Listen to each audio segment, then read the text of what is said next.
Información, análisis y entrevistas. Profundidad con una mirada panorámica. En Línea 1.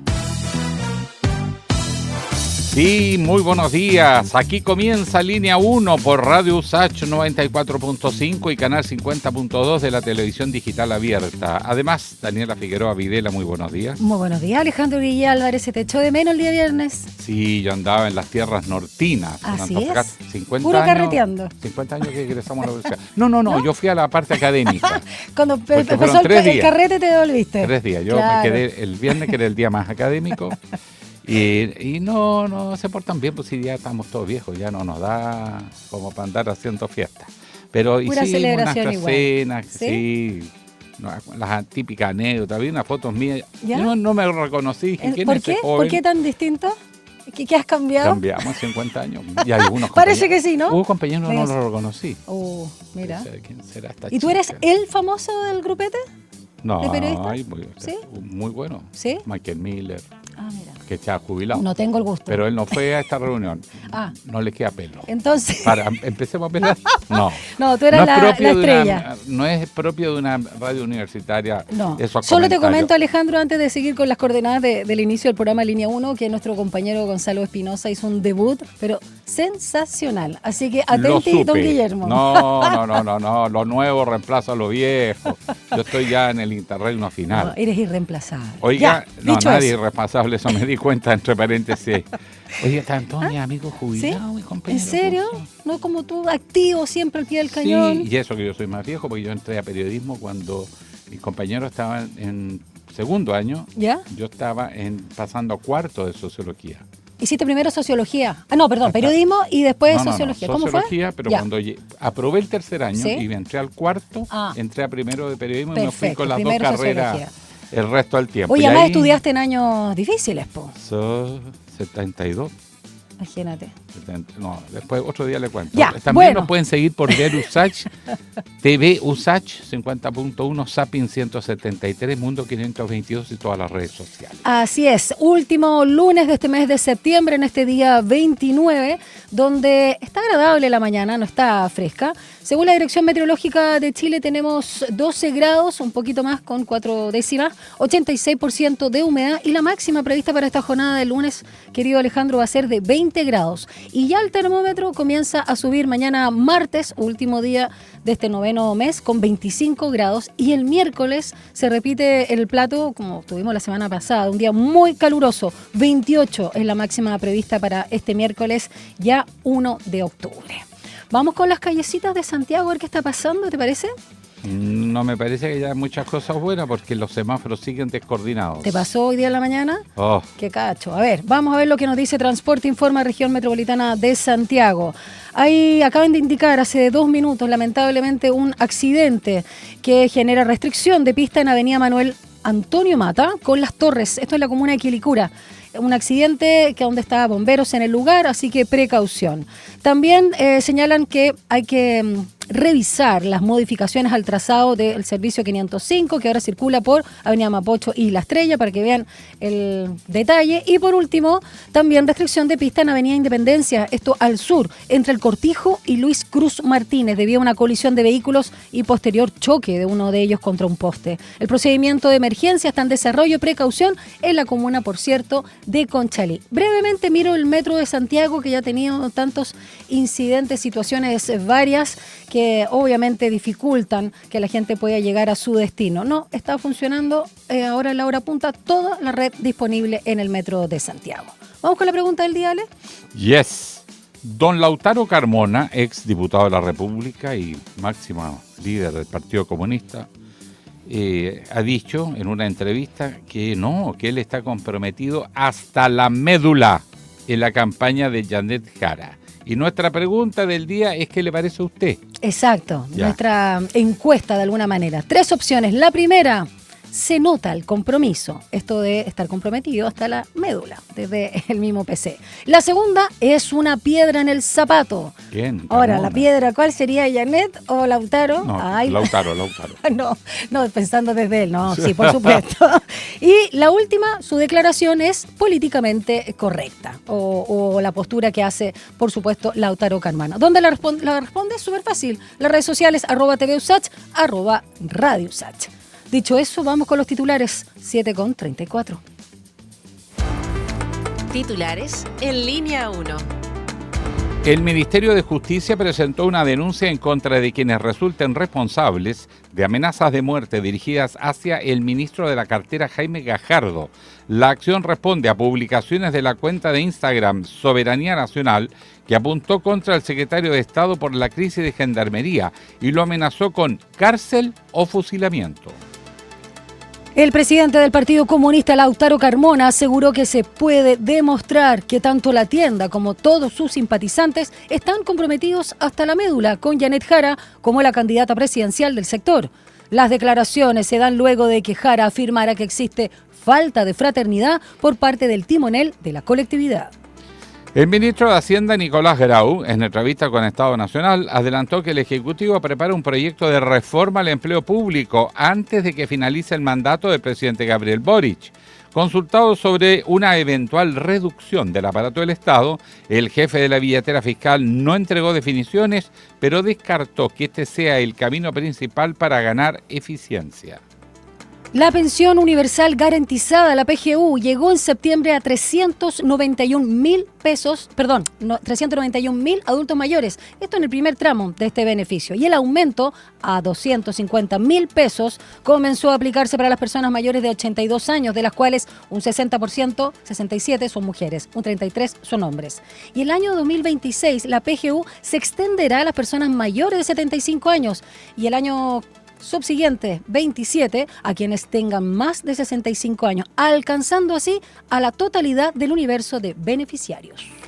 El estado de gravedad todavía se mantiene del histórico portero de la Universidad Católica, Patricio Toledo, quien, como usted sabe, sufrió un infarto agudo al miocardio durante el partido de despedida de los Capitanes Cruzados en el Claro Arena. Según informó la Clínica Universidad de los Andes, Toledo ingresó al recinto a las 18:07 en condición crítica y logró recuperarse de una muerte súbita. Actualmente se encuentra en pabellón de hemodinamia.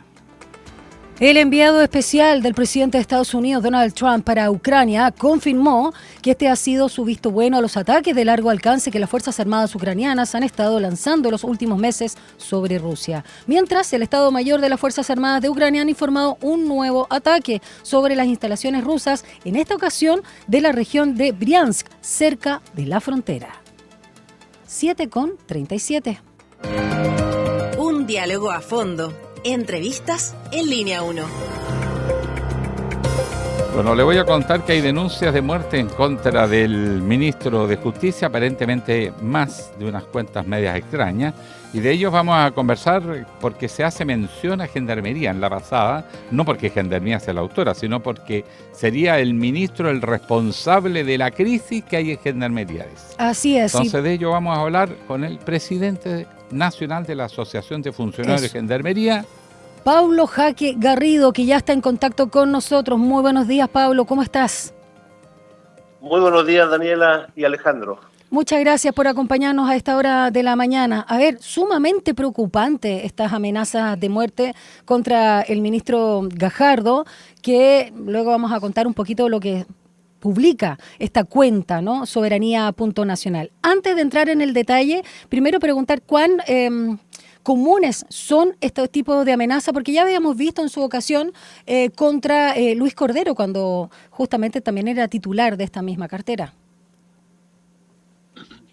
Bueno, Daniela, yo creo que este tipo de amenazas se dan en un contexto donde, aprovechando el anonimato, un grupo de personas, ¿no es cierto?, hemos visto que constantemente están atacando a distintas autoridades, situaciones que nosotros, por cierto, rechazamos completamente.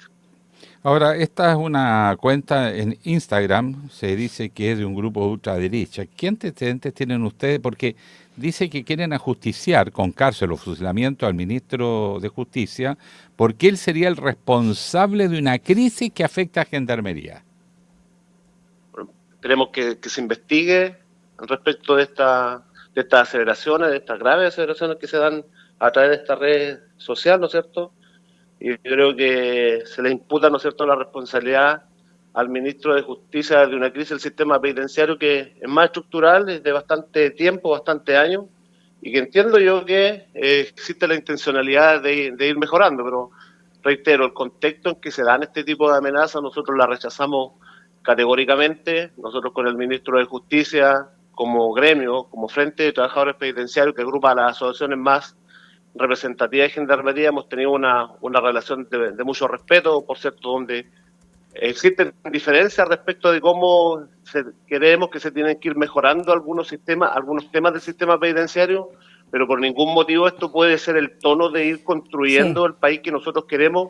Creemos que se tienen que dar los espacios de diálogo, de conversación y sobre todo de respeto. Así que nosotros rechazamos categóricamente este tipo de amenazas, ¿no es cierto?, a la autoridad del Ministerio de Justicia y a cualquier otra autoridad. Creemos que no es el Chile que tenemos que construir y que hay algunos sectores, ¿no es cierto?, que han polarizado, algunos sectores más extremos que han polarizado esta discusión de cómo avanzar como país. Pablo, retomo lo que te había preguntado al inicio, ¿no? Porque, a ver, llama la atención que supuestamente viene desde adentro, o sea, de gente que está involucrada con la misma institución, Gendarmería, que depende del Ministerio de Justicia. Distinto son las amenazas o las denuncias de tales amenazas en relación a, no sé, por los líderes del mismo crimen organizado, gente que está ahí, los reos, eso sí que lo hemos visto en ocasiones, ¿no? Donde se ven involucrados ustedes como funcionarios de Gendarmería. Acá vendría desde adentro, con este anonimato, cobarde, como suele suceder, y además hacen alusión a justamente la tienda política del ministro Gajardo, que en este caso es el PC. Entonces, quiero preguntarte si desde adentro habían tenido amenazas parecidas como lo que te había comentado hacia Luis Cordero cuando ostentaba el mismo cargo.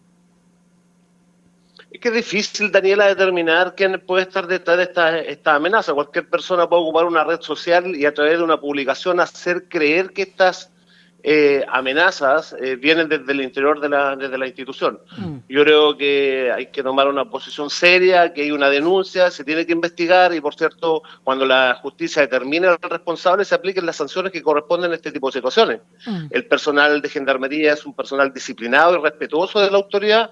Por lo tanto, yo no me atrevería y sería irresponsable de mi parte atribuir o reconocer que estas amenazas nacen desde el interior de la institución. Y que de ser así sería realmente lamentable porque, insisto, creo que existen hoy día los espacios suficientes de diálogo para poder conversar con las autoridades del Ministerio de Justicia para ir resolviendo los temas que son importantes para el sistema penitenciario y especialmente para los trabajadores. Ahora hay, dos tipos de amenaza, ¿no? Esta que estamos analizando aparentemente tendría un carácter más gremial político, porque el lugar en Instagram es una cuenta asociada mucho a el perfil de Johannes Kaiser, y algunos piensan que viene de ese sector político, pero ¿es necesariamente un sector político o no descartan que venga del crimen organizado abiertamente y que está usando este tipo de trincheras? La amenaza, Alejandro, en el sistema penitenciario, en el día a día, en la labor que ejecutan los funcionarios de las autoridades que tienen que tomar ciertas determinaciones, ¿no es cierto?, para a veces mejorar el sistema penitenciario, son constantes. Pero ese tipo de amenaza, yo creo que ni a la autoridad ni al personal van a intimidar, no van a generar temor. Nosotros sabemos la relevancia que hoy día tiene el trabajo que realizan los funcionarios de Gendarmería para el tema de seguridad, y aquí los espacios para poder dialogar evidentemente han estado disponibles por parte de esta administración. ¿Tenemos diferencia con la autoridad? Claro que sí, pero hemos ido avanzando en lo que va de esta administración. Ahora, lo que me dice usted que esto tiene un tinte de color político, bueno, si nos vamos a centrar en esa materia, hemos visto cómo evidentemente en el último tiempo hay sectores que intentan polarizar la discusión y, insisto, eso no ayuda a nada en el país que todos esperamos poder construir a través del diálogo y a través de los acuerdos. Yo creo que este tipo de publicaciones no le hacen bien a la institucionalidad. Estamos conversando con Pablo Jaque Garrido, presidente nacional de la Asociación de Funcionarios de Gendarmería, a propósito de las denuncias por amenazas de muerte contra el titular del Ministerio de Justicia, Jaime Gajardo, del cual depende, por supuesto, Gendarmería. Quiero tenerme en esas problemáticas, ¿no?, que tienen al interior, de la cual hemos hablado en varias oportunidades acá en el programa, pero a partir también de la Asociación de Oficiales Penitenciarios, ¿no?, la ANOP, que por supuesto también repudiaron, ¿no?, rechazaron este tipo de amenazas, dijeron que jamás avalaremos este tipo de conductas. Pero quiero detenerme justamente en las problemáticas, en la falta de apoyo que dicen que falta por, valga la redundancia, por el ministro de Justicia, y también incluso señalaron desde la ANOP, y quiero preguntarte desde tu asociación, Pablo, esto de la indolencia también, ¿no?, que critican que tendría Gajardo respecto a las problemáticas de ustedes. Así que ahondemos justamente en las problemáticas, cuánto se ha podido avanzar, cuánto no. Daniela, el comunicado, todo lo que ha sucedido parte a través del comunicado que instala ANOP durante el fin de semana a propósito de la corona de flores que dejaron afuera de un centro penitenciario, ¿no es cierto?, donde se hace amenaza a un oficial de servicio. Sí. Ya, situación que nosotros rechazamos, pero insisto, nuestro contexto de trabajo es de violencia y de amenazas permanentes, pero eso no va a significar que nos van a intimidar la población penal o nos van a generar temor respecto de seguir haciendo nuestro trabajo como corresponde, ¿ya? Ahora bien, con respecto al comunicado de ANOP, respecto a la indolencia, aquí hay dos mesas paralelas que hemos estado trabajando durante la última administración, una que llevan ellos con el Ministerio de Justicia, con las propias demandas de los oficiales, y otra mesa paralela donde se agrupa el Frente de Trabajadores Penitenciarios, donde están las asociaciones más representativas de la planta de suboficiales, en la cual hemos logrado y hemos alcanzado algunos acuerdos. Hoy se está discutiendo, por ejemplo, en el Congreso Nacional, un incentivo al retiro para el personal de la planta de suboficiales. Así que desde ese punto de vista, entendiendo que no hemos podido avanzar en todas las necesidades que requiere nuestro personal, sí nosotros tenemos que reconocer que por parte del ministro de Justicia, anteriormente subsecretario de Justicia, siempre ha habido disposición a dialogar y lograr acuerdos. Y también nosotros como representantes de los trabajadores responsablemente entendemos que este es un tema estructural de tantos años que es muy difícil solucionar de manera de fondo. Por lo tanto, hemos ido alcanzando medidas progresivas que han significado, ¿no es cierto?, mejorar el tema de carrera funcionaria. Bueno, y lo que nosotros venimos siempre instalando es la falta de recursos, la falta de la tecnología que tiene que existir hoy día en las unidades penales y cómo vamos a fortalecer hoy día el sistema penitenciario, pero ojo, sin que eso vaya a significar, ¿no es cierto?, un daño al patrimonio, ¿no es cierto?, o a los derechos que han adquirido los funcionarios durante toda su carrera. Porque aquí hemos tenido discursos de todos los sectores y a nosotros nos preocupa en épocas de campaña el discurso que han ido instalando algunos candidatos, creo que en conversación anterior también se lo manifesté, donde a propósito de este tipo de situaciones, como el tipo de amenaza, y espero que no sea así, no vayamos a terminar siendo los dirigentes gremiales los responsables de este tipo de amenazas, porque nos falta el actor político que toma esto como un aprovechamiento, ¿no es cierto?, para instalar reformas estructurales a Gendarmería, que se va a reformar Gendarmería, y esa reforma estructural, y lo hemos conversado con distintos diputados y senadores, lo que trae consigo es, ¿no es cierto?, abaratar costos, ¿no es cierto?, y quitarle derechos a los funcionarios de Gendarmería que hemos ido adquiriendo en el transcurso de nuestra carrera funcionaria, justamente a través de distintas negociaciones que hemos tenido con la autoridad política. Esto ha sido reconocido por el mismo subsecretario y el director nacional en las últimas comisiones que han habido en el Congreso, ¿no es cierto?, quienes reconocen que en el último periodo y en los últimos años, sobre todo de esta administración, el rol de las asociaciones gremiales ha sido un rol de colaboración respecto a los avances que hay que ir teniendo en materia penitenciaria y sobre todo en derechos laborales para nuestro personal. Pablo, hemos conversado de estas amenazas que, como digo, tienen un tinte más bien político aparentemente, pero la seguridad del personal de Gendarmería siempre ha sido complejo, particularmente con la entrada del crimen organizado en nuestro país. Hace algún tiempo atrás hubo una serie de amenazas, hubo algunos conatos de rebelión dentro de algunos recintos. ¿La situación en estos momentos se estabilizó definitivamente en cuanto a que estén controlados estos grupos dentro de las cárceles y que no puedan seguir operando desde su interior? Alejandro, el crimen organizado en Chile nunca ha tenido el control de las cárceles, nunca. Las cárceles hoy día siempre han estado en manos y bajo el control del personal de gendarmería.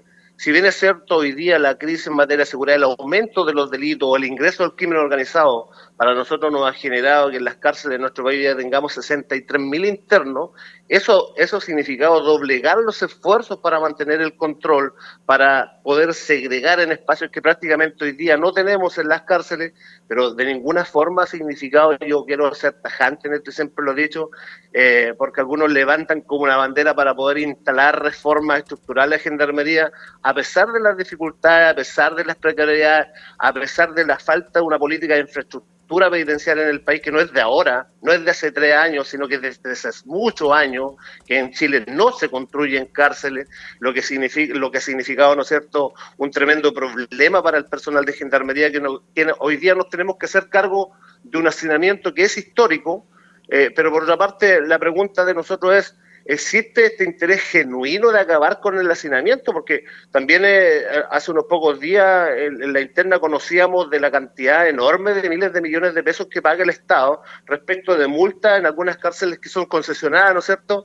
Es decir, mientras los gendarmes nosotros nos tenemos que hacer cargo en el día a día del hacinamiento, del control de las cárceles, de la violencia, de evitar la fuga al interior de las unidades penales, que seguimos siendo uno de los sistemas penitenciarios con mayor eficacia respecto a ese tema. Hay un sector, ¿no es cierto?, que hoy día es quien tiene instalado el negocio a través de las concesionarias, que está haciéndose millonario, ¿no es cierto?, con el hacinamiento y con el hacinamiento penitenciario. Ahora, el personal, y una última consulta. Sí, dale. Respecto a la seguridad del personal frente a amenazas que puedan recibir particularmente de grupos criminales, más que grupos radicales políticos, esa situación ha mejorado porque había bastante personal amenazado en un momento y la preocupación que puedan empezar a amenazar a los familiares. Es que esa preocupación no va a bajar, Alejandro. Yo creo que nosotros hay que entender que el personal de gendarmería no trabaja con niños de un jardín infantil. Nosotros trabajamos con personas que un tribunal determinó que su conducta, ¿no es cierto?, es un peligro para la sociedad, y por eso hoy día se les decretó prisión preventiva y algunos están condenados. Entonces, con ese tipo de personas trabaja el personal de gendarmería, que va a intentar a través de cualquier medio, ¿no es cierto?, generar intimidar o el temor en nuestros funcionarios para que dejen de hacer el trabajo que nosotros tenemos que hacer. Eso evidentemente no va a bajar, son cosas que tenemos que compartir en el día a día, ¿no es cierto?, convivir, pero por cierto que la autoridad tiene que tomar las medidas necesarias para proteger, para entregar mejor protección en materia de elementos de seguridad para el personal, ¿no es cierto?, y que se establezcan las querellas correspondientes ante todo este tipo de situaciones, y que lo más importante acá es que los casos se investiguen, porque también hemos estado observando que hay algunos casos que se levantan a través de la opinión pública, ¿no es cierto?, y finalmente no terminan siendo investigados, y son temas que a nosotros nos preocupan. Queremos que se llegue a los responsables, y eso se lo hemos manifestado tanto a la Autoridad Nacional como a la Autoridad del Ministerio de Justicia. Aquí este tipo de situaciones hay que tomárselas con seriedad, ¿no es cierto?, y dar la protección que corresponde, y será la autoridad del servicio la que tendrá que tomar las medidas de cómo resguardar la vida de nuestros funcionarios ante este tipo de amenazas.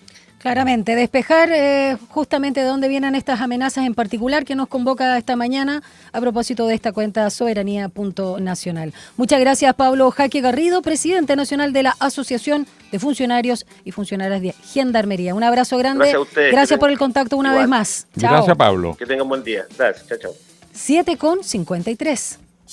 Un análisis profundo y con contexto. Llegamos a Estación Editorial. De los temas de discusión de estos días, saltó uno porque la Sociedad Nacional de Agricultura propuso crear algún mecanismo más formal para poder reclutar trabajadores extranjeros temporales en un sector que es estratégico para Chile. El sector agrícola hoy día es uno de los puntales de nuestra economía. No olviden que somos exportadores netos, sobre todo de frutas al extranjero, además de vino, cosas que vienen esencialmente del campo, y líderes mundiales en muchos de estos productos, pero tienen un problema objetivo de falta de mano de obra, que se estima, según la Sociedad Nacional de Agricultura, hoy, para datos de este año, que pudieran llegar a los 150.000 trabajadores. Ese es el déficit. Claro. Y por lo tanto recurren a trabajos además precarios, que ese es otro problema, temporales, porque son trabajos temporales, muchas veces precarios, y ahí ha entrado una enorme cantidad de trabajadores extranjeros. Y según dicen los dirigentes del gremio, sin ese aporte de trabajadores extranjeros, esto no sería buen negocio, porque se encarece la producción por falta de mano de obra, hay que entrar a pagar muchísimo más, lo cual no necesariamente es malo, pero es un dato objetivo, encarece el producto y por lo tanto tendríamos fruta, entre otras, más cara en Chile.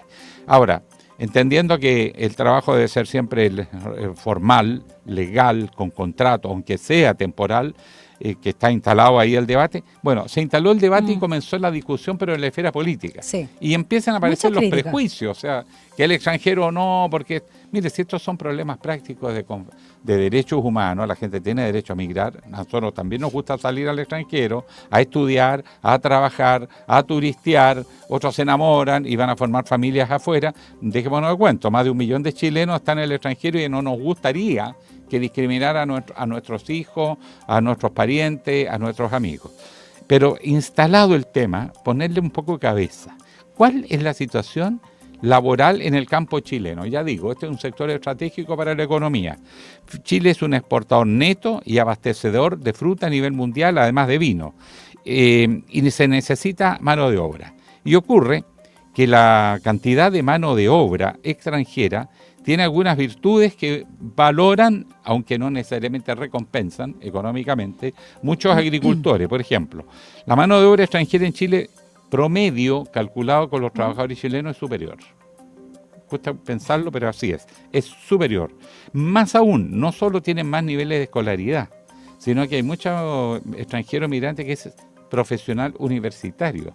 Algunos de ellos han sido académicos universitarios, Sí, pero no para el agro, po. que llegan a Para Chile. Para servicios, para otros oficios o trabajos, no para el agro. En efecto, entonces Claro. se producen aquí los otros fenómenos que vienen aparejados. Hay una masa migrante de alta calificación comparada con la chilena. Algunos es un nivel de calificación que los hace útiles para la agricultura, si no, no los contratan. Y hay otros que están sobrecalificados, pero que terminan barriendo las calles, que me ha tocado conocer muchísimos casos, porque no se formaliza y la demora en formalizar es muy compleja, muy lenta. Entonces nos enredamos comparando situaciones distintas entre la arremetida del crimen organizado, que entran a la mala, porque no quieren que lo identifiquen, obviamente, para poder entrar, salir y cometer los crímenes no los puedan identificar. Es muy difícil, si el tipo no está registrado en Chile, poder llegar a él. Pero en el caso de los trabajadores que viene con el propósito de laborar, lo más barato, lo más eficiente es regularizar la situación. Lo que planteó la Sociedad Nacional de Agricultura en la parte referida a tener algún tipo de visado especial para trabajos temporales, Pero eso ya debe estar existe. asociado a contratos laborales, Sí. a cumplimientos de la ley y no abusar también del trabajador extranjero, porque yo estaba dando vuelta, ¿por qué no se regulariza? Porque sale más barato el trabajador que no está regularizado, que ha expuesto. Es mala la expresión, pero como se señala, ¿no? En negro, como se dice. Solo quiero complementar lo que tú señalas con una de las críticas que viene desde Álvaro Belolio. Recordemos que él fue el director del Servicio Nacional de Migrantes o de Migración en el gobierno de Sebastián Piñera. Y Álvaro Belolio decía en una radio muchas cosas que tienen que ver con las cifras, por ejemplo, que planteaba la SNA a través de su presidente respecto a datos que él dice de dónde vienen, porque la SNA señalaba que existían entre 500 y 800 mil extranjeros irregulares, pero Belolio dice que estos datos no tienen respaldo ni en la información oficial y también se omite además el costo que estas medidas han tenido en cohesión social y seguridad, porque dice que aquí no se puede de alguna manera sopesar o más bien incentivar los ingresos ilegales con esta mirada, digamos, economicista finalmente. Y digamos que Belolio viene de la escuela de Chicago, es del presidente Piñera, digamos que estamos hablando de un mismo sector, si tú quieres, ideológico. Entonces él señaló que no se puede sacrificar el control migratorio que ha costado tanto, ¿no? Ni seguir alimentando al crimen organizado, que no es lo mismo obviamente los temporeros, pero que trafica con personas justamente porque resulta más barato para cosechar, por ejemplo. Así que él puso mucho ojo en esto, considero que es una mirada cortoplacista y es un incentivo más a los ingresos ilegales y que no era responsable lo que había planteado y que sí cuenta además con apoyo de algunos senadores también justamente del sector de Antonio Walker. Claro, pero con una diferencia. Primero, yo no estoy hablando de crimen organizado ni migrantes criminales. No, sí sé. Estoy hablando solamente, acuérdate, la trata de personas. El trabajo de gente que quiere trabajar en Chile y que tiene calificación. Sale más barato finalmente formalizarlo porque algunas estimaciones dicen, que muestra la propia Sociedad Nacional de Agricultura, dentro de la precariedad de esta cifra, porque efectivamente hay mucho trabajo informal o gente que no está debidamente registrada, entonces es difícil hacer estimaciones precisas, pero en línea gruesa sí. Como tienen más calificación, el aporte de la población migrante en Chile, más o menos calculando, usando cifras oficiales, es superior a la que aportan los chilenos promedio. Por ejemplo, la población extranjera, de acuerdo a las cifras oficiales, de 8,7% del país y aportan más del 10% al PIB. En consecuencia, no es mal negocio. Sí, pero eso es el área de servicio, no del agro. No, de todo. Estos son datos que no están desagregados. Pero lo que plantea la SNA más que nada tiene que ver con trabajos temporales, las cosechas, no es personal, digamos, o trabajadores calificados. Aquí estamos hablando de obra de mano, digamos, trabajadores baratos, que incluso obviamente están dispuestos a trabajar con una precarización que obviamente es muy lamentable, pero es distinto, claro, toda la masa a la que tú señalas, que hay un aporte, y sobre todo acá estamos hablando de otro tipo de nacionalidad respecto a la que viene al agro. Pero con una observación. Sí.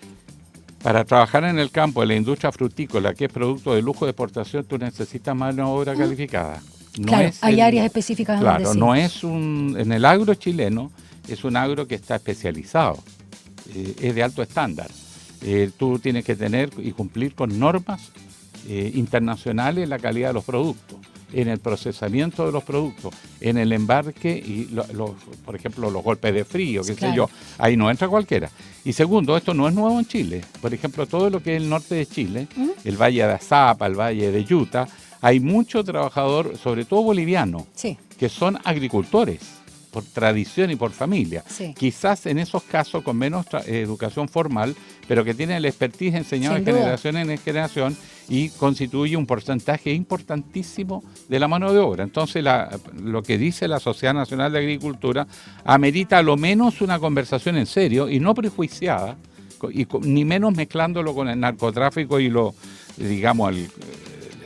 estas arremetidas de estos grupos que es parte del crimen organizado, y poder estudiar soluciones que sean más prácticas, porque en vez de hacer una especie de regularización universal sin ningún criterio específico, bueno, los países hacen, y Chile lo hizo en el pasado, Pedro Aguirre Cerda, cuando trajo migrantes refugiados políticos españoles, trajo gente de alta calificación. Sí, claro. Entonces, buscar gente calificada para áreas en que Chile lo necesita y que en vez que estén en la mala, que estén en la buena, le hace su contrato por los tiempos que corresponde. Y como es trabajo regular, entran y salen y tú tienes asegurado que en los ciclos de la producción agrícola ellos van a poder estar entrando y saliendo. Creo que es una propuesta que merecía mejor discusión que lo que se planteó como un prejuicio contra el extranjero en general, porque por ahí no va el camino. Además, si queremos que los chilenos también salgamos al extranjero y los hijos, y sobre todo los jóvenes, bueno, hay que tener principio mínimo de reciprocidad. Dicho eso, cuando son las 8:03, vamos a una pausa, ya regresamos con más contenidos acá en Línea 1. Una breve pausa y ya regresa Línea 1.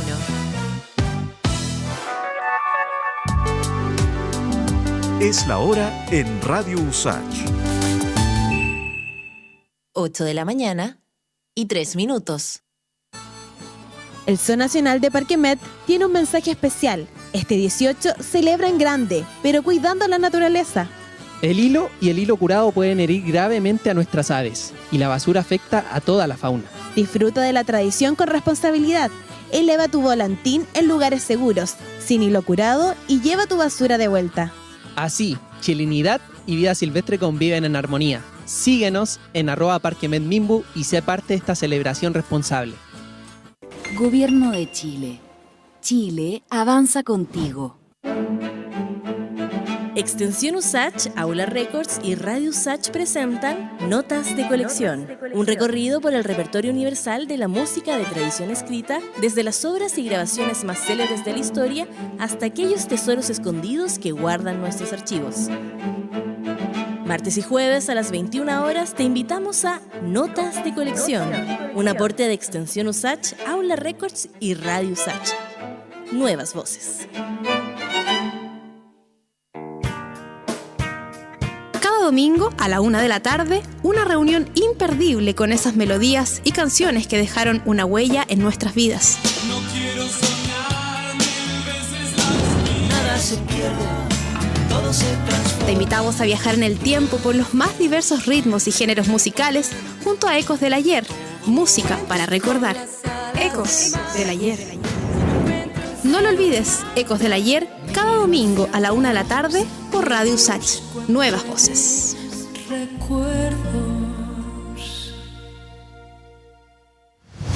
Estamos de regreso en Línea 1. Titulares en Línea 1.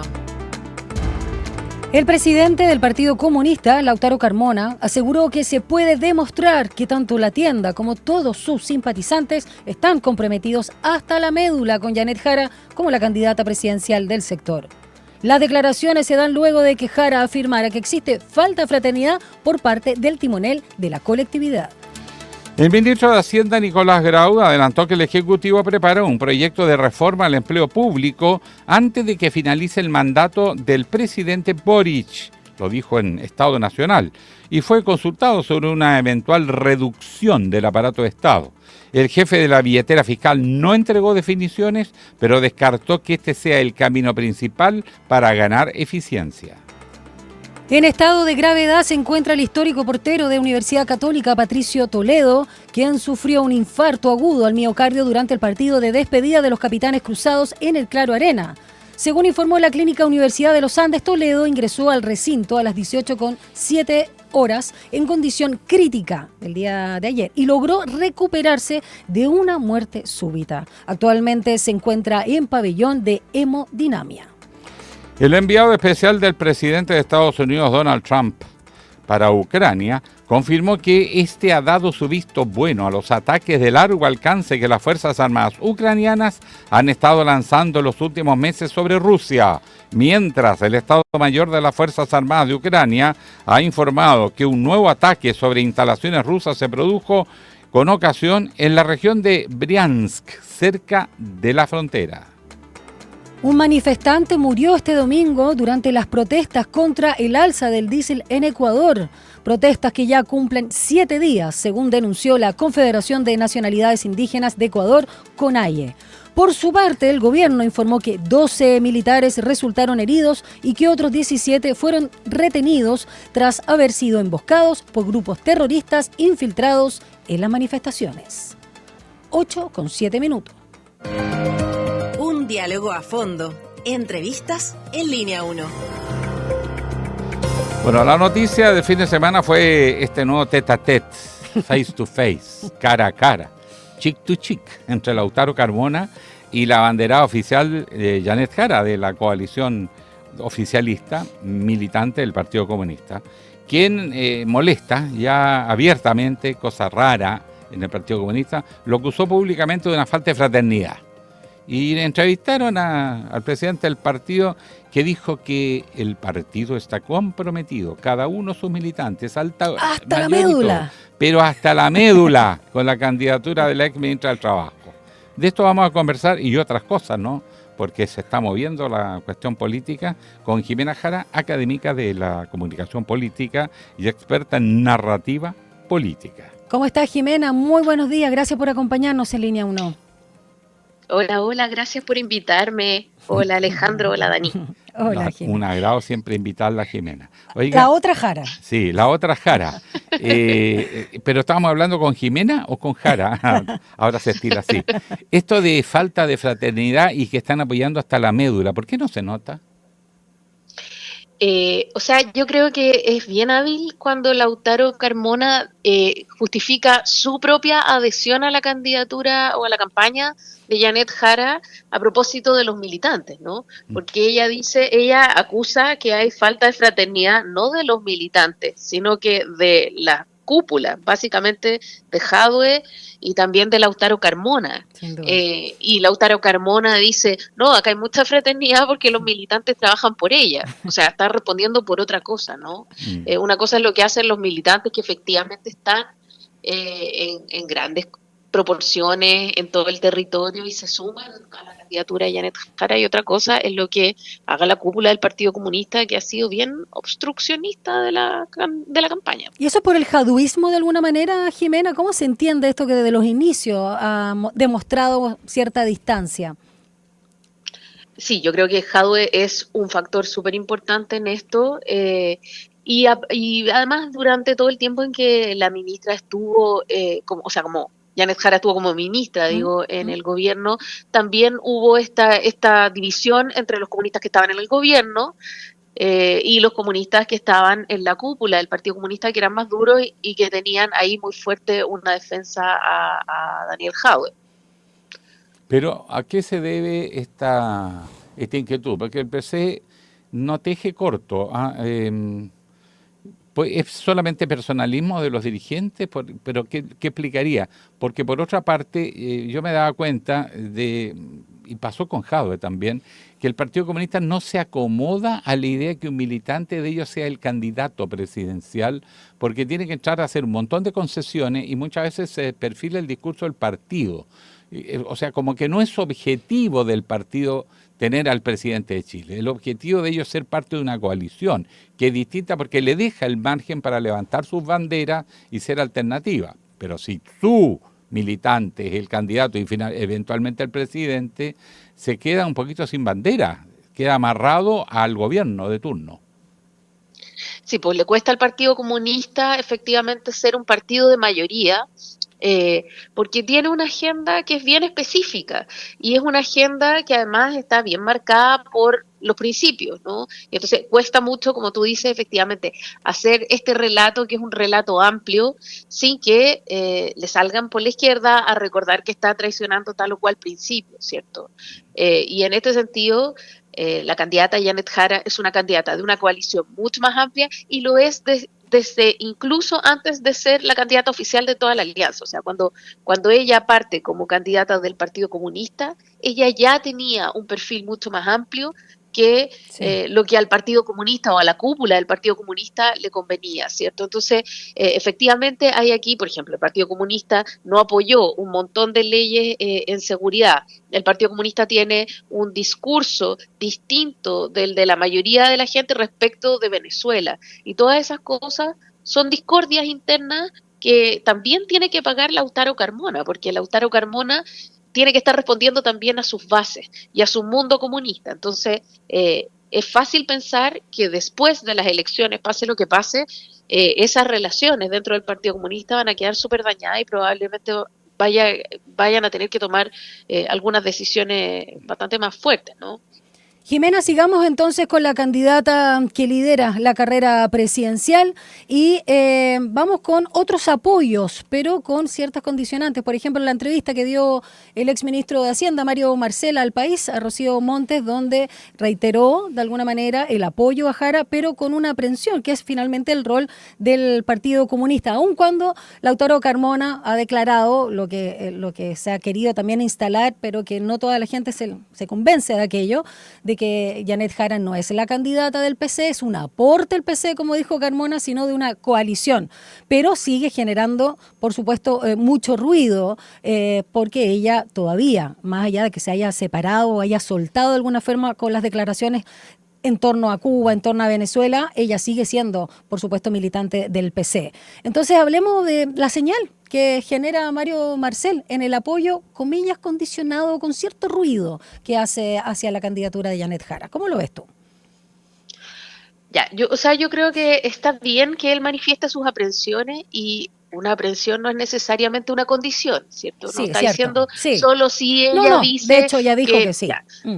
Claro, él dice yo la voy a apoyar, que es lo primero y es lo más importante. hay el apoyo de Mario Marcel y con eso se abre el apoyo de un mundo socialdemócrata que es súper importante. Y ese apoyo es un apoyo sin pedirle nada a cambio, pero también manifiesta que hay una aprensión y que hay una preocupación, ¿cierto? Y yo creo que hay una conversación ahí pendiente que probablemente después de la primera vuelta pueda tener quizá una resolución, porque hay mucha gente también como mirando no solo la tensión que hay, porque esta es una tensión que se nota, o sea, todo el mundo sabe hoy día que Janet Jara es candidata no tanto gracias al Partido Comunista, sino más bien a pesar de las Claro. de las jerarquías comunistas, ¿no? Entonces, yo creo que efectivamente hay una conversación que hacer de corte bastante más privado, diría yo, y no necesariamente de cara a la prensa, respecto de cuál va a ser el rol que juegue el Partido Comunista, cuánto podrá intervenir y si ella va a seguir siendo militante si es que es electa o no, Claro. que también esa es una pregunta válida.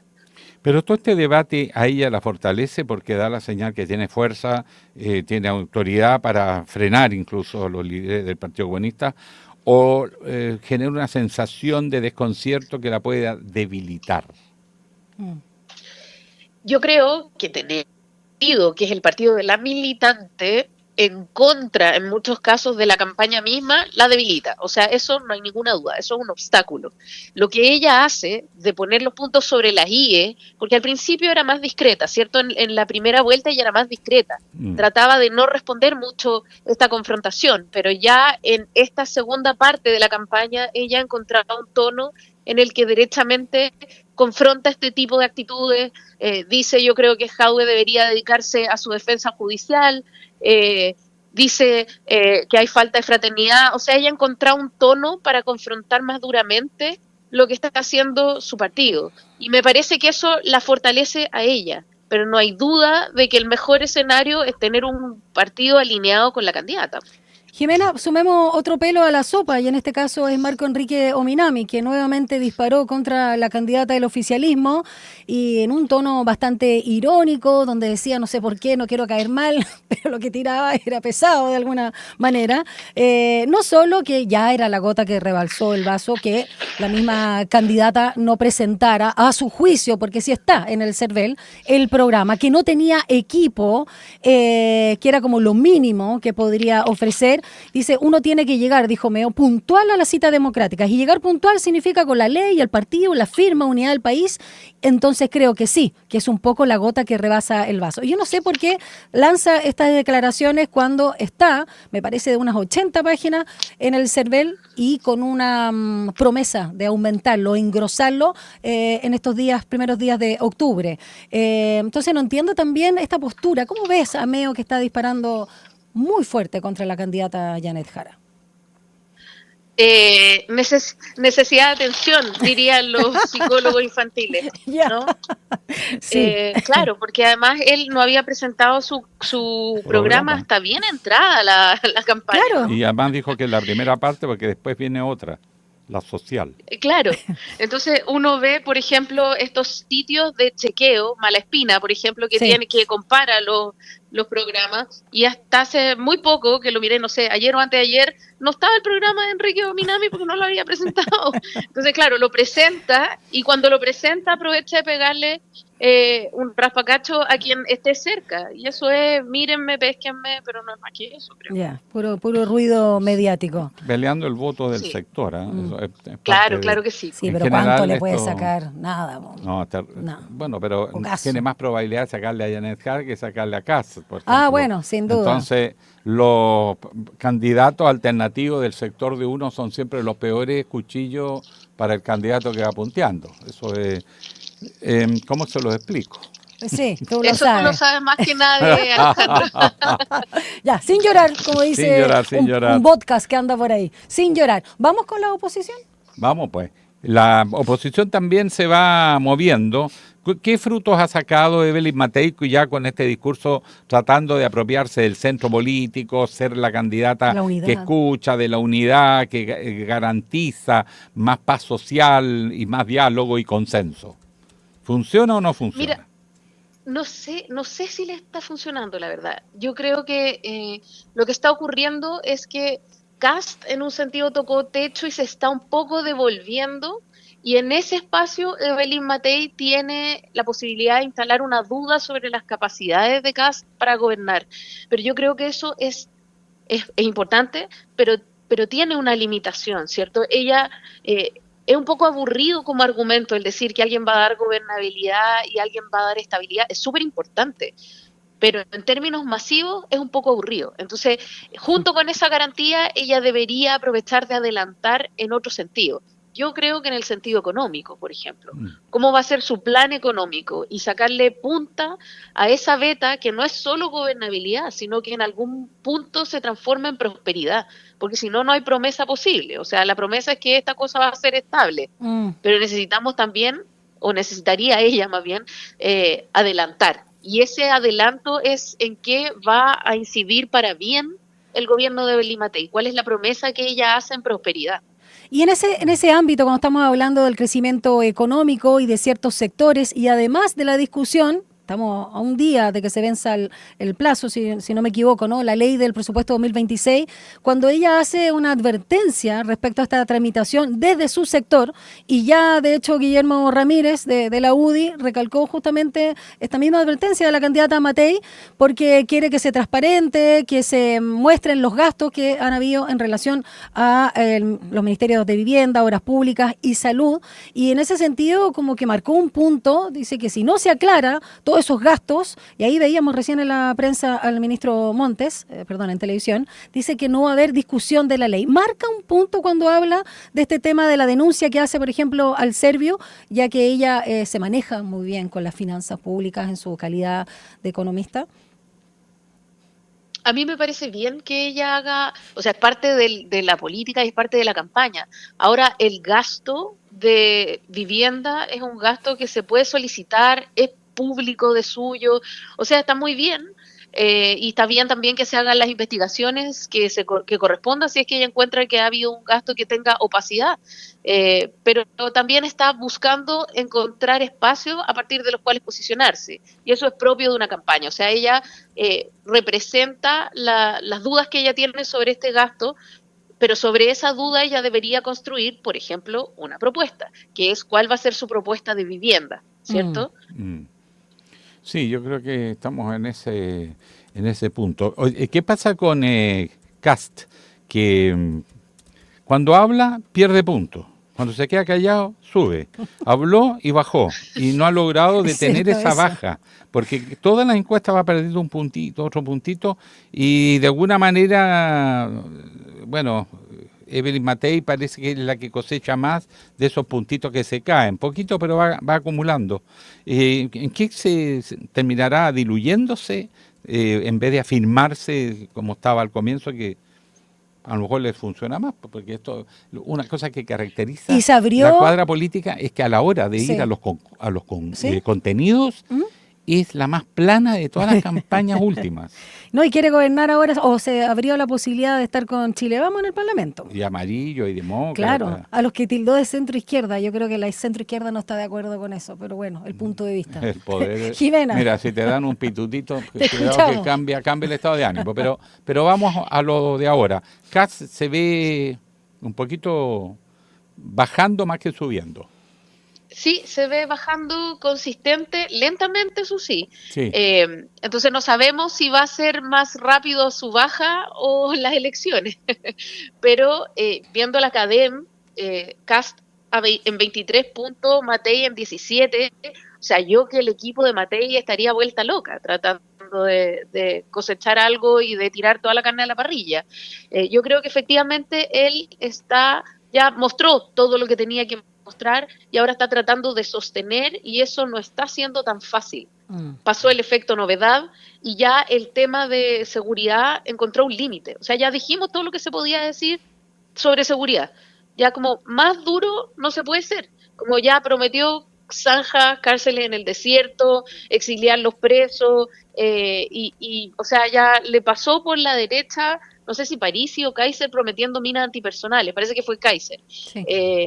Entonces ya, ¿qué más se puede decir? ¿Qué más duro se puede ser? Esa conversación ya tocó un límite. Y entonces hoy día es el momento en que él debería además tener un segundo tema, y desgraciadamente no lo tiene, porque los temas valóricos los tiene que esconder, Sí.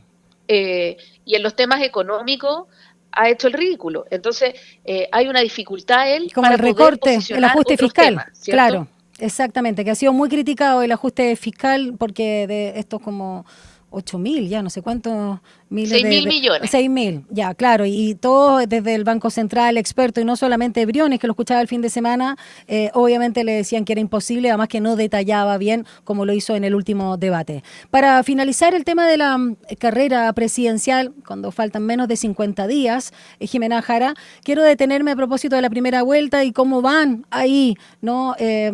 Sigue liderando Jara, pero obviamente siguiendo ahí una encuesta más, unas menos, algunos puntos de diferencia a Kast, pero claramente todo indica que van a pasar ambos. Entonces, ¿cómo sientes tú que se da el debate, y si es que es en una elite o no, de esto del voto estratégico o el voto por convicción, pensando de que estaríamos supuestamente en dos extremos ideológicos? La evidencia muestra que el voto estratégico no funciona tanto como uno especula que podría funcionar. Ya. O sea, la gente vota sobre todo en primera vuelta por quien le gusta, ¿no? Hay poco traslado de decir como, mira, ¿sabes qué? Voy a votar, por ejemplo, me gusta Meo o me gusta Maine Nichols, pero voy a votar por Evelyn Matei para que ella tenga una oportunidad. Eso pasa poquísimo, muy poco. En la segunda vuelta, claro, la gente tiene que elegir nomás. Claro, no tiene hay otra que definirse, posibilidad. sí. Pero en primera vuelta no mucho, y ahí los candidatos están bien solos con sus propuestas, ¿no? En ese sentido. Oye, una consulta, Jimena, ¿cómo se está viendo y valorando en el ambiente político la postulación de Michelle Bachelet? En la encuesta parece que la mayoría de los chilenos claramente les gustaría la idea y se sentirían orgullosos, una chilena, pero la derecha no sabe qué hacer con esto, es como pescado que tiene muchas espinas. Claro, siempre ha sido Michelle Bachelet un horror para la derecha y un poco una buena posibilidad para la centroizquierda, ¿cierto? O sea, una cosa que quedó clara esta semana es que pegarle a Bachelet no reditúa en Chile. O sea, no solo sigue siendo de las figuras mejor evaluadas, sino que derechamente es una de las más queridas. Y eso es muy importante porque el afecto es difícil de desarmar. La valoración positiva, la adhesión, es fácil de desarmar, pero el afecto no. Y ella tiene mucho cariño de la gente. Entonces, prácticamente 6 de cada 10 personas, 57%, piensa que la elección de la expresidenta como secretaria general de la ONU sería un orgullo para Chile. Y más de la mitad de las personas, 54%, cree que los candidatos presidenciales de oposición deberían apoyar la postulación de Michelle Bachelet a la ONU, ¿cierto? Sí. Y entonces, en esta semana en que le pegan a Bachelet, baja, según la Academ, Kast un punto y el gobierno sube, además, en la valoración. Entonces, Michelle Bachelet es súper importante. Hablar mal de Michelle Bachelet no reditúa, al contrario. Hablar bien de Michelle Bachelet y apoyarla reditúa. Eso es lo que nos han mostrado al menos las encuestas esta semana. Bueno, Jimena Jara, todavía nos quedan días por conversar y cuando ya veamos también todo lo que es la franja televisiva, los siguientes debates, ya comenzó este programa de TVN, llegó tu hora, que comenzó en este caso con Evelyn Matei, creo que viene Janet Jara a continuación, vamos a estar muy atentos también ahí a tu análisis como profesora de comunicación política y experta en narrativa política, así que muchas gracias, Jimena. Gracias a usted, esperando la franja con muchas ¿Sí? ganas. A ver qué sale de ahí. Gracias, Jimena. Un abrazo. Chao. Chau, chau. Bueno, vamos a una pausa. Son las 8:27. Regresamos a Línea 1 por TV USACH, Radio USACH. Una breve pausa y ya regresa Línea 1.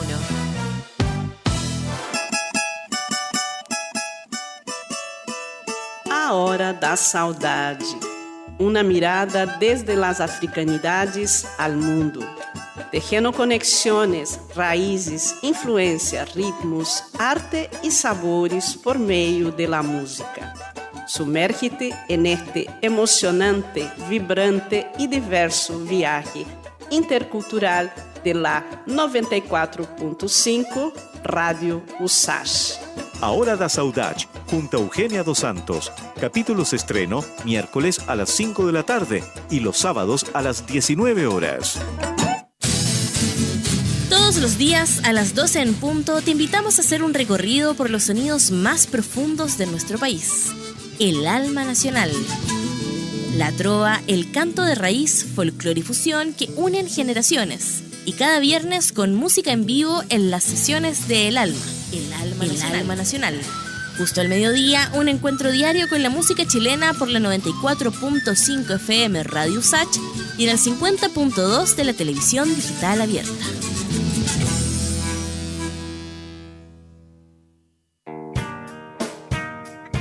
Domingo a la 1 de la tarde, una reunión imperdible con esas melodías y canciones que dejaron una huella en nuestras vidas. No quiero soñar 1000 veces nada se pierde, todo se transforma. Te invitamos a viajar en el tiempo por los más diversos ritmos y géneros musicales junto a Ecos del Ayer, música para recordar. Ecos del Ayer. No lo olvides, Ecos del Ayer, cada domingo a la 1 de la tarde por Radio USACH. Nuevas voces. Recuerdos.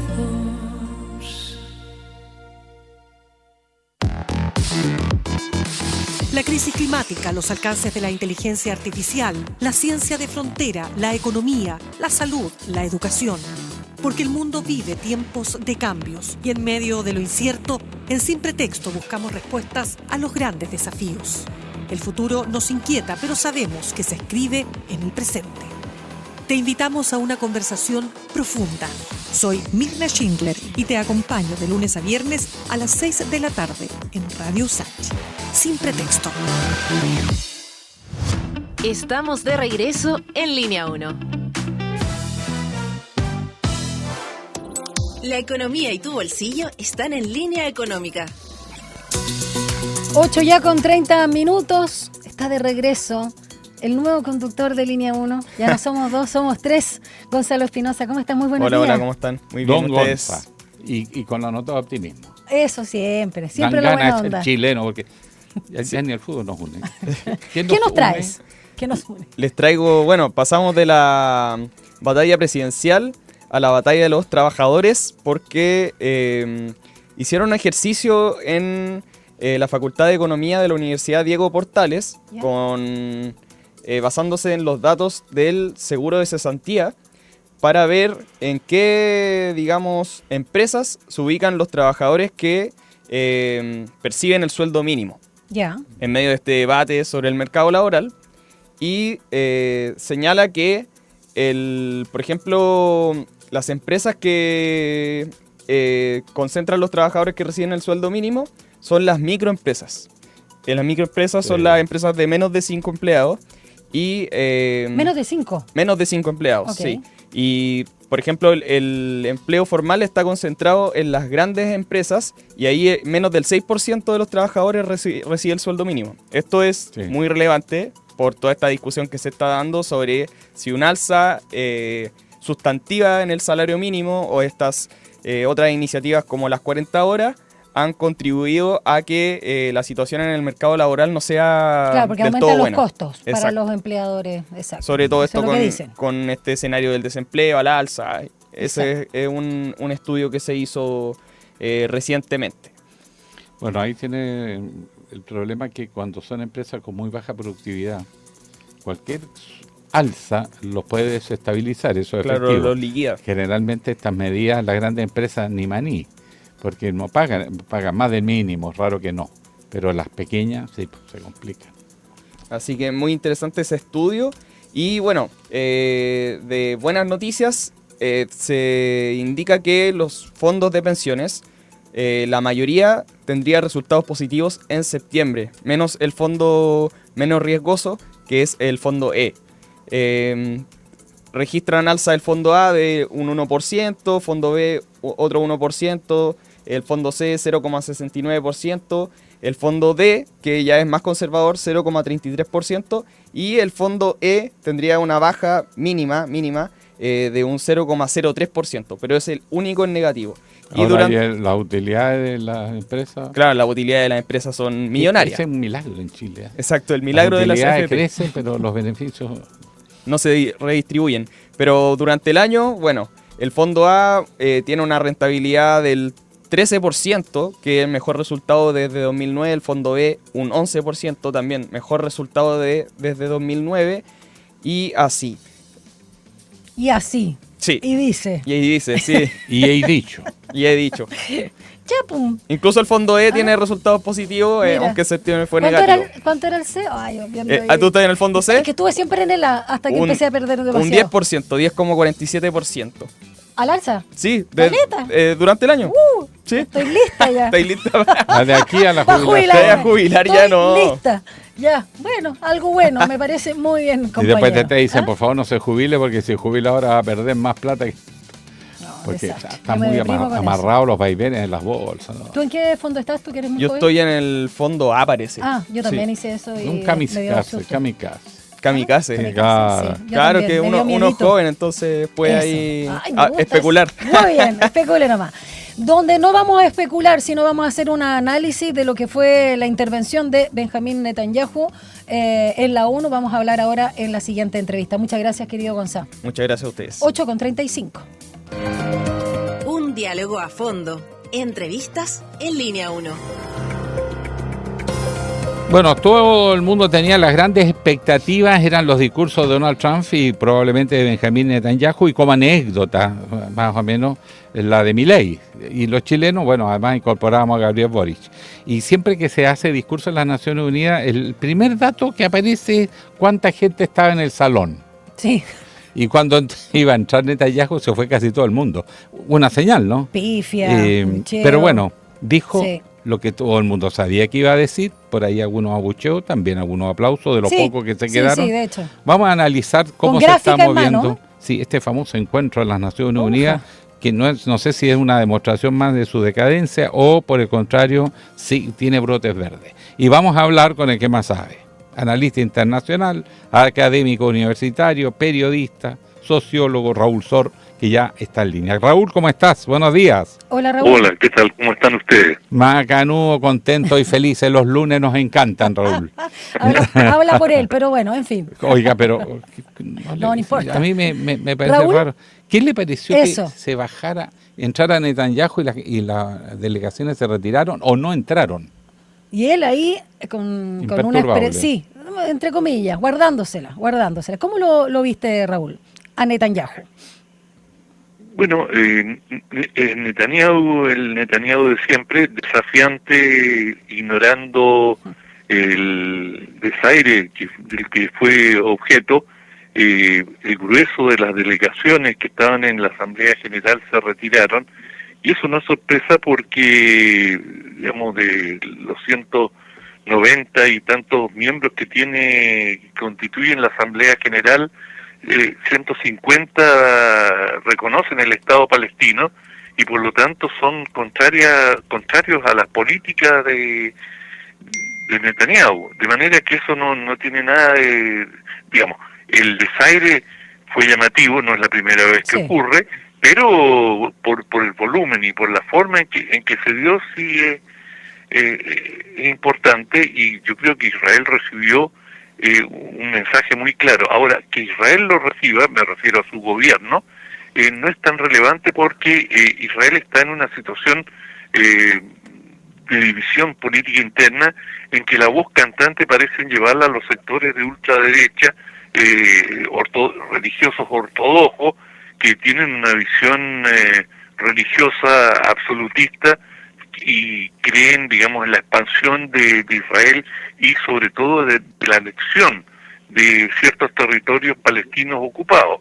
Pero este gesto simbólico del retiro sí es un mensaje fuerte para Estados Unidos, y parece que de alguna manera Estados Unidos acusó el golpe, y bueno, llama la atención que coincide con una declaración muy sólida, muy contundente, o aparentemente sí, porque uno nunca está seguro con Trump, en que le responde irritado que bajo ninguna circunstancia va a permitir la anexión de Cisjordania, es decir, lo que llaman en inglés el West Bank, que es, digamos, donde está asentada el grueso de la población palestina y que debía ser el eje. Ahí está la capital de actual del Estado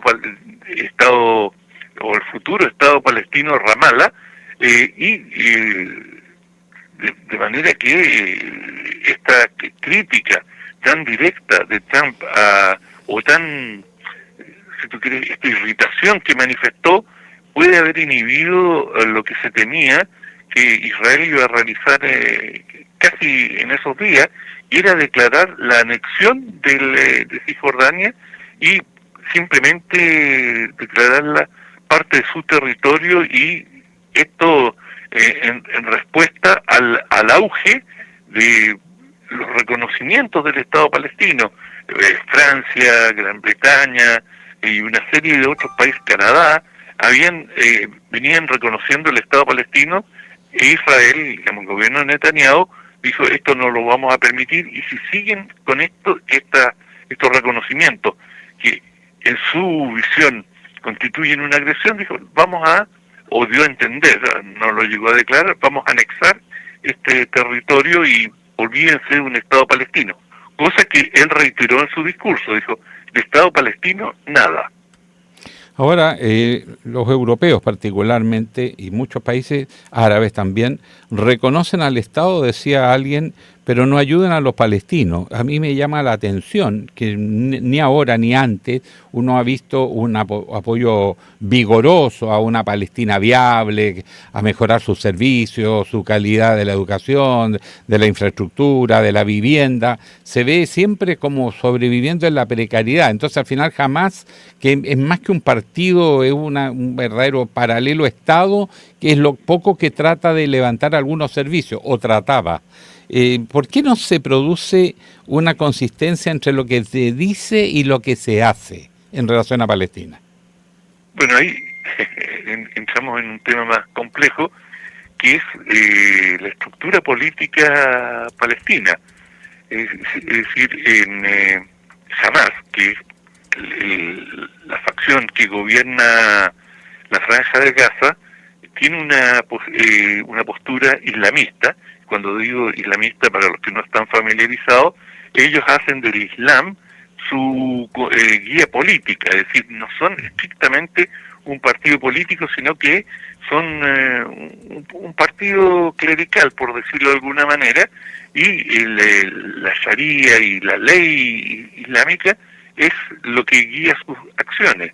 Y bueno, esta organización islámica, bastante radical, entró en conflicto frontal con Egipto.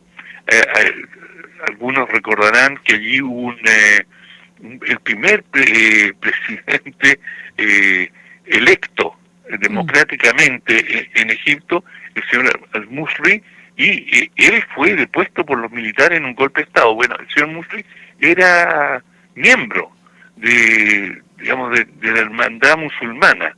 La Hermandad Musulmana es una organización islámica egipcia que finalmente creó inicialmente una suerte de organización paralela en la Franja de Gaza. Y bueno, estos vasos comunicantes de la Hermandad Musulmana fue lo que han provocado la total animosidad por parte del gobierno de egipcio, y bueno, el gobierno egipcio los ha combatido permanentemente. Bueno, y Egipto es el país más gravitante en esa región, por lejos, y tiene frontera directa con Gaza, y ha participado en el cerco a los gazatíes, les ha cerrado la frontera y los deja pasar a cuentagota. Y bueno, el Cairo quiere destruir a Hamas, y los militares egipcios están empeñados en esto. Sí. De manera que eso te explica ya mucho sobre la posición de lo que podría haber sido el principal aliado de los palestinos en la Franja de Gaza. Y bueno, en el conjunto de la región también vemos un retroceso y una serie de derrotas muy significativas de los aliados de la causa palestina. En primer lugar, el Hezbollah en el Líbano, que recibió un mazazo, en la forma de, bueno, a través del bombardeo que realizó Israel y por la infiltración que logró y tuvo este éxito de inteligencia que al infiltrar los teléfonos de los militantes de Hezbollah y que estallaron de forma sincronizada y causaron una serie de bajas, además de aterrorizar a los propios militantes de Hezbollah, la caída del régimen sirio, que también apoyaba a la causa palestina, y por un régimen, el actual gobierno en Siria ha tomado una posición bastante más neutral frente al tema y principalmente abocado a tratar de mantener la unidad territorial y política del país, y ser, digamos, despreocupado, si tú quieres, de los conflictos regionales. Y bueno, Irán ha sido bombardeado, e Irán está en una crisis económica y en un pleito en que le acaban de imponer nuevas sanciones bastante drásticas por su programa nuclear. Entonces, si tú miras el cuadro en su conjunto, es un debilitamiento en el cual la causa palestina no ha logrado generar una directiva y un discurso, una narrativa que concite acuerdo y algunos consensos en la región. Y por lo tanto queda ahí un vacío político que no ha podido ser cubierto por la Autoridad Nacional Palestina, que debería ser la organización natural para... De hecho, Netanyahu, Raúl, hablaba de Irán, Yemen, Siria e Irak, ¿no?, como el eje del terror, cuando mostraba ahí su mapa en la intervención que tuvo durante la ONU. Y en esa misma intervención... Rojo, sí, exacto. No, parecía, en realidad era bien curioso, ¿no?, su performance de alguna manera.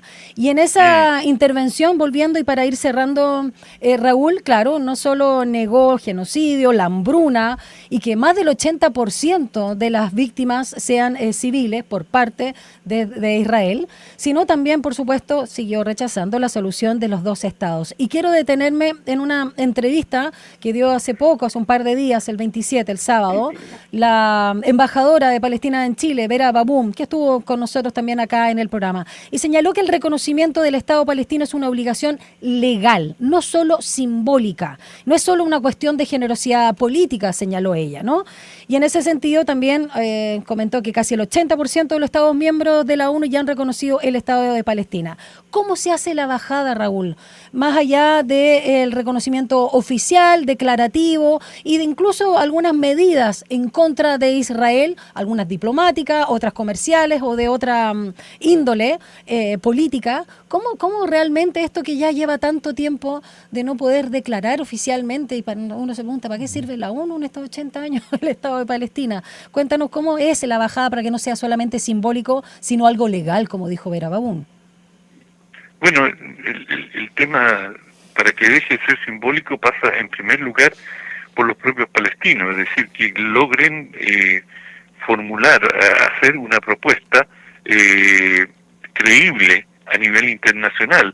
Y eso, digamos, no es casual de que existan dos corrientes en el movimiento palestino, es decir, jamás ha sido estimulado y en algún momento Israel apoyó o digamos, permitió el crecimiento y el desarrollo de Hamas, justamente porque, bueno, con la vieja fórmula dividir para reinar, y finalmente esto se fue de mano y para Israel y han terminado en lo que ya conocemos, pero hay esta división profunda, se pone de manifiesto cuando ahora surge esta propuesta, el llamado plan de 21 puntos, que se dice que en estos días debería darse a conocer, y en Estados Unidos el gobierno de Trump se declara muy optimista de que estamos al borde de una propuesta que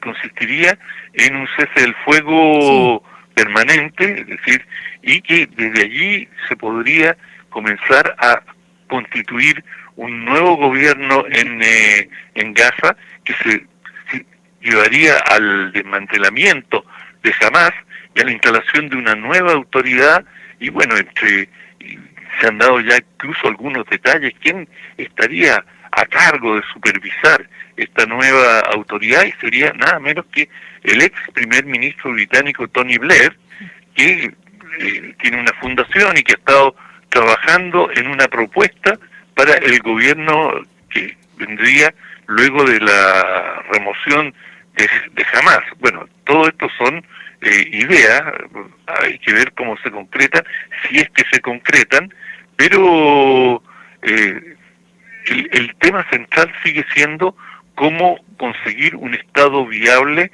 que tenga la capacidad de contener las tendencias expansionistas y, digamos, de Israel, que están en forma creciente planteando la anexión de Gaza y hasta ahora por lo menos tenía el apoyo de Estados Unidos, que bueno, el propio presidente Trump dijo, ¿qué tal si hacemos de la franja de Gaza una hermosa riviera? Ay, es sí, decir, qué una hermosa costa llena de hoteles para turistas en el Mediterráneo, muy buen clima, y olvídense de la población palestina, vamos a evacuar a todos estos 2 millones y tanto de habitantes y vamos a darle un nuevo rostro a la región.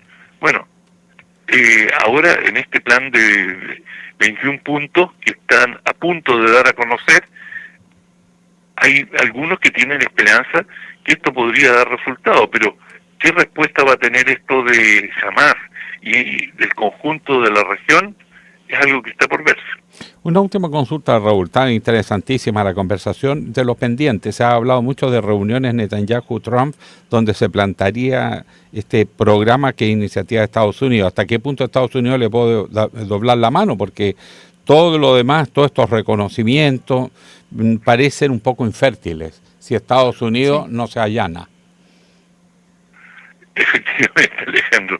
Es decir, Estados Unidos, Israel no podría existir si no tuviera el respaldo prácticamente incondicional de Estados Unidos, y hasta ahora ha sido así, efectivamente incondicional.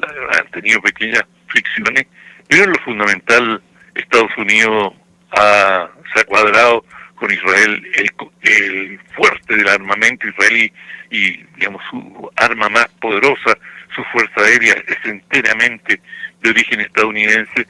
Bastaría con que Estados Unidos se atrasara un poquito en la entrega de repuestos para estos aviones, e Israel ya comenzaría a verse en dificultades. Lo digo como un ejemplo, pero sí, Estados Unidos tiene una posición absolutamente determinante frente a Israel, que es el país que más ayuda recibe en el mundo de parte de Estados Unidos, miles de millones de dólares cada año en todo tipo de ayuda, pero principalmente militar. Y bueno, Estados Unidos, si tiene la voluntad de exigirle a Israel, por ejemplo, que no anexe Cisjordania y que tome una cierta política en Gaza, no me cabe duda que Estados Unidos tiene la capacidad para hacerlo. Ahora, el tema es complejo para también Estados Unidos porque hay un corriente muy significativa en Estados Unidos que apoyan incondicionalmente a Israel, sobre todo en la derecha estadounidense, pero también en ciertos sectores evangélicos que se le denomina cristianos sionistas. Y bueno, y Estados Unidos es un país muy complejo, muy sofisticado políticamente. Raúl Sor, como siempre, muchísimas gracias por tu análisis internacional acá en Línea 1. Que tengas una linda semana. Y muchas gracias, igual, Raúl. Un gran abrazo. Chao. Chao, un abrazo. Faltan 7 minutos para las 9 de la mañana. Vamos a revisar las principales actividades para este lunes 29 de septiembre. Las noticias que marcarán la jornada. Ahora, la agenda del día. Gonza. Agenda del día. Bueno, a las 10:30 horas, el candidato presidencial José Antonio Kast, que cuando habla baja en las encuestas, sí, junto a autoridades y parlamentarios del Partido Republicano y Social Cristiano, presentan la iniciativa Fuerza Nacional, donde darán a conocer 5 compromisos para combatir el crimen organizado en nuestro país, así que mucha atención con lo que vayan a hablar ahí. Y a las 4:30, a las 16:30 horas, la sala de la Cámara de Diputados y Diputadas discute y vota el proyecto que establece multas para quienes no asistan a votar. Y ahí está la discusión. Oye, sí, porque media habían compleja. dicho entre 35 lucas y 103 por ahí, pero todavía no, eso salió de la Cámara de Diputados. Oye, un paréntesis, menos mal que esta iniciativa es #Fuerza Nacional y no Soberanía Nacional. Porque claro. Todo lo que pasó en Gendarmería y las amenazas, terrible. Exacto. Bueno, a las 4:30 entonces a el las tema 4:30. del voto. Sí, hay que estar atento si ahí. no es con multa, ¿qué tiene obligatorio? Porque no hay un cierre total respecto de los diputados del oficialismo a las multas. Tal vez votan con no poner multas. Y todo a última hora. Todo a última hora. Así es. Terrible. Cada vez que hay elecciones están sacando el cálculo que me conviene. Sí. Así es la política, pura conveniencia. Espero que claro, es que así, sí, es verdad.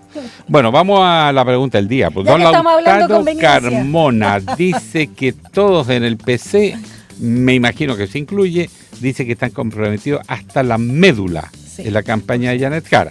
¿Qué le pareció esa afirmación a nuestros radioescuchas? Bueno, la gente votó, pidió su opinión en @RadioUSACH y @TVUSACH en Instagram y dice, un 14% sostuvo que se nota el compromiso del Partido Comunista en la campaña de Janet Jara, un 32% manifiesta que las declaraciones de Lautaro Carmona son políticamente correctas y un 55% señala que es una piedra en el zapato.